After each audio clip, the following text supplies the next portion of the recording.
អ៊ុយក្រែនបានបើកការវាយប្រហារទៅលើស្ថានីយ៍ប្រេងដ៏ធំបំផុតមួយនៅតំបន់គ្រីមៀដែលបង្កឲ្យមានការឆាបឆេរយ៉ាងខ្លាំងស្វាគមន៍ប្រិយមិត្តបងប្អូនអ្នកគ្នាមកកាន់វីដេអូថ្មីសម្រាប់វីដេអូពេលល្ងាចថ្ងៃទី6ខែតុលាយន្តហោះគ្មានមនុស្សបើករបស់អ៊ុយក្រែនបានវាយប្រហារទៅលើតំបន់គ្រីមៀដែលកាន់កាប់ដោយរុស្ស៊ីពេញមួយយប់ថ្ងៃទី6ដោយបុកចំស្ថានីយ៍ប្រេង Feodosia នេះបើយោងទៅតាមបណ្ដាញ Telegram ដែលគាំទ្រអ៊ុយក្រែន Krimin Vine បានរាយការណ៍ស្ថានីយ៍ដែលមានទីតាំងប្រហែល250គីឡូម៉ែត្រពីទឹកដីដែលគ្រប់គ្រងដោយអ៊ុយក្រែនគឺជាកន្លែងស្តុកទុកដ៏ធំបំផុតនៅតំបន់គ្រីមៀវាអាចផ្ទុកនៅឥន្ធនៈរ៉ាដាទ័រ 25,000 តោនដែលផ្គត់ផ្គង់ទៅដល់កងកម្លាំងរុស្ស៊ីបណ្ដាញ Telegram Krimin Vine បាននិយាយថាការផ្ទុះបានបង្កឲ្យមានភ្លើងដែលអាចមើលឃើញពីចម្ងាយរាប់សិបគីឡូម៉ែត្រខណៈពេលដែលការផ្ទុះបន្ថែមទៀតត្រូវបានគេរាយការណ៍ថានៅជិតអាកាសយានដ្ឋានសាគីនិងកាឆាក្រសួងការពារជាតិរុស្ស៊ីបានអះអាងថាខ្លួនបានស្ទះចាប់យន្តហោះគ្មានមនុស្សបើករបស់អ៊ុយក្រែនចំនួន251គ្រឿងក្នុងរយៈពេលពេញមួយយប់ដែលក្នុងនោះមាន40គ្រឿងនៅលើតំបន់គ្រីមៀអ៊ុយក្រែនបានកំណត់គោលដៅសម្រាប់ការវាយប្រហារទៅលើឃ្លាំងស្តុកប្រេង Feodosia លើកចុងក្រោយនៅក្នុងខែតុលាឆ្នាំ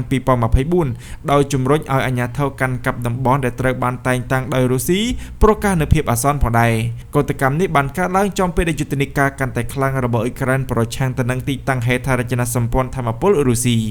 បណ្ដាញពាណិជ្ជកម្មរុស្ស៊ី Commerson បានរាយការណ៍នៅថ្ងៃទី24ខែកញ្ញាកន្លងទៅថាបញ្ហានៃកង្វះខាតប្រេងឥន្ធនៈកាន់តែមានភាពអាក្រក់ទៅនៅទូទាំងតំបន់គ្រីមៀនិងតំបន់ Sevastopol ដោយមានស្ថានីយ៍ប្រេងប្រហែល 50% បានបញ្ឈប់នៃការលក់ប្រេងសាំងដោយដកស្រង់ទិន្នន័យពីស្ថានីយ៍ប្រេងចំនួន 17,000 កន្លែងលក់ប្រេងបាននិយាយថាស្រុកសហព័ន្ធភាគខាងត្បូងដែលរុស្ស៊ីបានអះអាងដែលរួមមានតំបន់គ្រីមៀកាន់កាប់គឺជាតំបន់ដែលរងគ្រោះខ្លាំងជាងគេដោយស្ថានីយ៍ជាង 14% បានផ្អាកនៃការលក់ប្រេងឥន្ធនៈកង្វះខាតនេះក៏កើតឡើងបន្ទាប់ពីការវាយប្រហារដោយយន្តហោះគ្មានមនុស្សបើករបស់អ៊ុយក្រែនមកលើរោងចក្រចម្រាញ់ប្រេងរបស់រុស្ស៊ីក្នុងខែសីហាបើយោងទៅតាមប្រភពពីកាសែត Financial Times រោងចក្រចម្រាញ់ប្រេងចំនួន16ក្នុងចំណោមរោងចក្រចម្រាញ់ប្រេងចំនួន38របស់រុស្ស៊ីបានរងនឹងការវាយប្រហារចាប់តាំងពីខែសីហាឆ្នាំ2025ដោយបង្ខំឲ្យការនាំចេញប្រេងម៉ាស៊ូតរបស់រុស្ស៊ីធ្លាក់ចុះដល់កម្រិតទាបបំផុតចាប់តាំងពីឆ្នាំ2020ប្រិយមិត្តបងប្អូនអ្នកគ្នាទន្ទឹមនឹងនេះពាក់ព័ន្ធជាមួយនឹងការវាយប្រហារដោយអ៊ុយក្រែននេះផងដែរបើយោងទៅតាមរបាយការណ៍របស់កាសែត The Q Independent មានជនជាតិរុស្ស៊ីចង្ហោចណាស់ចំនួន 40,000 នាក់ដែលគ្មានថាមពលនៅក្នុងទីក្រុង Belgorod បន្ទាប់ពីការវាយប្រហាររបស់អ៊ុយក្រែនដែលបង្កនៅការខូចខាតយ៉ាងសំខាន់ទៅដល់កន្លែងស្តុកទុកថាមពលរបស់រុស្ស៊ីអភិបាលខេត្តលោក Vyacheslav Gladkov បាននិយាយថាការវាយប្រហាររបស់អ៊ុយក្រែនបានធ្វើឲ្យខូចខាតទៅដល់កន្លែងថាមពលនិងរំខានទៅដល់ការផ្គត់ផ្គង់ថាមពលនៅក្នុងទីក្រុង Belgorod របស់រុស្ស៊ីការវាយប្រហារនេះបានកើតឡើងបន្ទាប់ពីការវាយប្រហារកាន់តែខ្លាំងជាច្រើនសប្តាហ៍ប្រឆាំងទៅនឹងទីតាំងហេដ្ឋារចនាសម្ព័ន្ធថាមពលរបស់អ៊ុយក្រែនយោងទៅតាមលោក Gladkov មានប្រជាជនប្រមាណ 40,000 នាក់នៅក្នុងតំបន់ Belgorod ត្រូវបានទុកចោលដោយគ្មានអគ្គិសនីប្រើប្រាស់បន្ទាប់ពីកតកម្មបណ្ដាលឲ្យមានការខូចខាតយ៉ាងសំខាន់នៅទូទាំងក្រុងចំនួន7គាត់បាននិយាយថាយើងបានស្ដាប់នៅរបាយការណ៍ពីមន្ត្រីថាមពលអំពីធម្មជាតិនៃការខូចខាតដែលបណ្ដាលមកពីការបាញ់ផ្លោងនៅពេលយប់នៅក្នុងតំបន់ Belgorod យើងមានការខូចខាតយ៉ាងសំខាន់ផងដែរវិសាលភាពនៃការងារនឹងមានសារៈសំខាន់បំផុតទន្ទឹមនេះក្រុមសង្គ្រោះបន្ទាន់ត្រូវបានដាក់ពង្រាយទៅកាន់តំបន់ដែលរងផលប៉ះពាល់ហើយមន្ទីរពេទ្យនៅក្នុងទីក្រុង Belgorod បានបដូរទៅជាថាមពលបម្រុងហើយលោក Gladkov បាននិយាយថាអាជ្ញាធរនៅក្នុងតំបន់កំពុងសម្របសម្រួលសម្រាប់ប្រតិបត្តិការសាលារៀនចំពេលដែលមានការដាច់ភ្លើងដ៏សំខាន់នេះនៅព្រឹកថ្ងៃទី6ខែតុលាលោក Gladkov បានរាយការណ៍ថាការដាច់ចរន្តអគ្គិសនីមួយផ្នែកបានបន្តទៅដល់ក្នុងការដាច់ចរន្តអគ្គិសនីមួយផ្នែកបានបន្តនៅក្នុងការតាំងទីលំនៅចំនួន24ដែលរងនៅផលប៉ះពាល់ទៅដល់អ្នកស្រុកចំនួន 5,400 គ្រួសារហើយលោកក៏មិនបានបញ្ជាក់ថាតើការស្ដារថាមពលពេញលេញត្រូវបានគេរំពឹងទុកនៅពេលណានោះទេលោកបានបន្តថាការងារជួសជុលបានកំពុងបន្តហើយយើងសង្ឃឹមថាវានឹងត្រូវបានបញ្ចប់នៅក្នុងពេលដ៏ខ្លីខាងមុខចរកម្មយោធារបស់អ៊ុយក្រែន HCO បានរាយការណ៍អំពីការហៅទូរស័ព្ទដែលត្រូវបានស្ទាក់ចាប់ដែលក្នុងនោះអ្នកស្រុកនៅក្នុងតំបន់ Belgorod Oblast បានពិពណ៌នាអំពីការដាច់ចរន្តអគ្គិសនីនិងការដាច់អ៊ីនធឺណិតបន្ទាប់ពីការវាយប្រហារទន្ទឹមនឹងនេះកាលពីខែកញ្ញាកន្លងទៅប្រធានាធិបតីអ៊ុយក្រែនលោក Volodymyr Zelensky បានប្រមានថាអ៊ុយក្រែននឹងសងសឹកទៅលើវិស័យថាមពលរបស់រុស្ស៊ីប្រសិនបើទីក្រុងមូស្គូព្យាយាមទម្លាក់អ៊ុយក្រែននៅក្នុងភាពដាច់ភ្លើងម្ដងទៀតយ៉ាងណាមិញប្រទេសរុស្ស៊ីដែលបានកំណត់គោលដៅម្ដងហើយម្ដងទៀតមកលើទីតាំងបណ្ដាញអគ្គិសនី កន្លែងអូស្មန်និងប្រព័ន្ធកម្ដៅរបស់អ៊ុយក្រែននៅមុនរដូវរងាក្នុងគោលបំណងធ្វើឲ្យជីវភាពរស់នៅមិនអាចទ្រាំទ្របានសម្រាប់ជនស៊ីវិលកាលពីឆ្នាំមុនកតកម្មជានិរន្តរភាពដែលបានធ្វើឲ្យមនុស្សរាប់លាននាក់គ្មានកម្ដៅ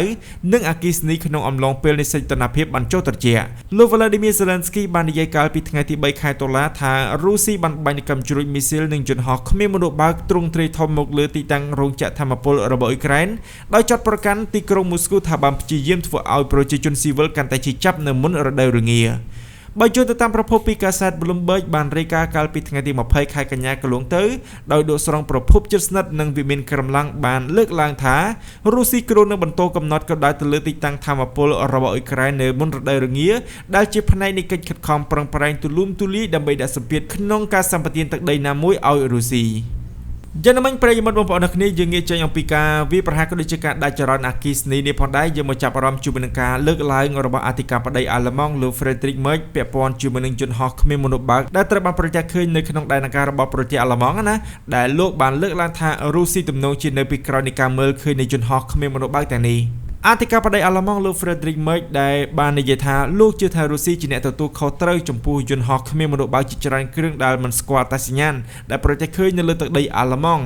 នេះបើយោងទៅតាមប្រភពពីប្រព័ន្ធផ្សព្វផ្សាយអាល្លឺម៉ង់បានរាយការណ៍នៅថ្ងៃទី5 ខែតុលាការថ្លែងរបស់លោកបានកាត់ឡើងចំពេលមានការកើនឡើងនៃការមើលឃើញនៃយន្តហោះគ្មានមនុស្សបើកនៅទូទាំងប្រទេសនៅអឺរ៉ុបមួយចំនួនលោក Friedrich Merz បាននិយាយថាការសន្មត់របស់យើងគឺថារុស្ស៊ីនៅពីក្រោយនៃការហោះហើរនៅយន្តហោះគ្មានមនុស្សបើកទាំងនេះដោយបន្ថែមថាការលួងលោមតែមួយគត់គឺថាគ្មានយន្តហោះគ្មានមនុស្សបើកណាមួយហាក់ដូចជាប្រដាប់ដោយអាវុធនិងហាក់ដូចជាធ្វើការឆ្លប់យកការចំណែកយន្តហោះគ្មានមនុស្សបើកដែលមិនស្គាល់អត្តសញ្ញាណត្រូវបានគេប្រទះឃើញម្ដងទៀតនៅលើអាកាសយានដ្ឋានអឺរ៉ុបកាលពីល្ងាចថ្ងៃទី3 ខែតុលា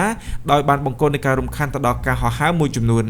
ឧបទ្ទវហេតុចុងក្រោយបំផុតបានកាត់ឡើងបន្ទាប់ពីមានការរំខានយ៉ាងទូលំទូលាយនៅមួយថ្ងៃមុននេះនៅពេលដែលការមើលឃើញនៃយន្តហោះគ្មានមនុស្សបើកដែលបានបញ្ឈប់នៃការហោះហើរចំនួន17ជើងនិងប៉ះពាល់ទៅដល់អ្នកដំណើរជិត 3000 នាក់នៅក្នុងអាកាសយានដ្ឋានមូនីកនាយករដ្ឋមន្ត្រីលោក Markus Söder បានអំពាវនាវឲ្យប៉ូលីសមានសិទ្ធិក្នុងការបាញ់ទម្លាក់យន្តហោះគ្មានមនុស្សបើកដែលមិនស្គាល់អត្តសញ្ញាណដោយនិយាយថារដ្ឋរបស់គាត់កំពុងតែរៀបចំច្បាប់រួចហើយដើម្បីអនុញ្ញាតទាំងនេះ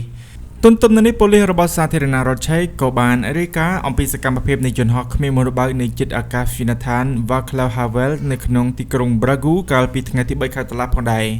នៅក្នុងរយៈពេលប្រមាណសប្តាហ៍ថ្មីៗនេះការមើលឃើញស្រដៀងគ្នានេះបានបិទនៅបណ្ដោះអាសន្នជាមួយនឹងអាកាសយានដ្ឋាន Oslo ក្នុងប្រទេស Norway និងអាកាសយានដ្ឋាន Copenhagen ក្នុងប្រទេស Denmark ដើម្បីជាការប្រុងប្រយ័ត្នរលកនៃការមើលឃើញនៃការបង្កើនការព្រួយបារម្ភចំពេលដែលមានភាពតានតឹងកាន់តែខ្លាំងឡើងរវាងទីក្រុងមូស្គូនិងអង្គការ NATO បន្ទាប់ពីការរំលោភដែនអាកាសជាបន្តបន្ទាប់គូបញ្ជាឲ្យដឹងផងថាសម្រាប់ការប្រតិកម្មនេះផងដែរកាលពីខែកញ្ញាកន្លងទៅកងកម្លាំងប៉ូឡូញដែលបានបាញ់ទម្លាក់យន្តហោះគ្មានមនុស្សបើករបស់រុស្ស៊ីជាច្រើនគ្រឿងដែលបានហោះចូលមកក្នុងដែនអាកាសរបស់ពួកគេនៅប្រមាណថ្ងៃក្រោយមកយន្តហោះគ្មានមនុស្សបើករបស់រុស្ស៊ីក៏បានរំលោភទៅលើដែនអាកាសនៃប្រទេសរ៉ូម៉ានីបើទោះបីជាទីក្រុងប៊ូចារ៉េសបានជ្រើសរើសមិនចូលរួមជាមួយនឹងការតបតក៏ដោយហើយយ៉ាងណាមិញប្រធានាធិបតីអ៊ុយក្រែនលោក Volodymyr Zelensky បាននិយាយកាលពីថ្ងៃទី28 ខែកញ្ញាថារបាយការណ៍នៃចរកម្មបានបង្ហាញថាអ្វីដែលជាហៅថាកូននាវាស្រមោលនៃនាវាដឹកប្រេងរបស់រុស្ស៊ីត្រូវបានគេប្រើដើម្បីបាញ់បង្ហោះនិងគ្រប់គ្រងនៅយន្តហោះគ្មានមនុស្សបើករបស់រុស្ស៊ីមកលើទីក្រុងនានានៅអឺរ៉ុបសារព័ត៌មានអាល្លឺម៉ង់ Spiegel បានរាយការណ៍កាលពីថ្ងៃទី2 ខែតុលាថាក្រុមអ្នកស៊ើបអង្កេតកំពុងពិនិត្យមើលទំនាក់ទំនងដ៏មានសក្តានុពលរវាងយន្តហោះគ្មានមនុស្សបើកដែលមិនស្គាល់អត្តសញ្ញាណទាំងនេះដែលត្រូវបានប្រទះឃើញនៅភាគខាងជើងនៃប្រទេសអាល្លឺម៉ង់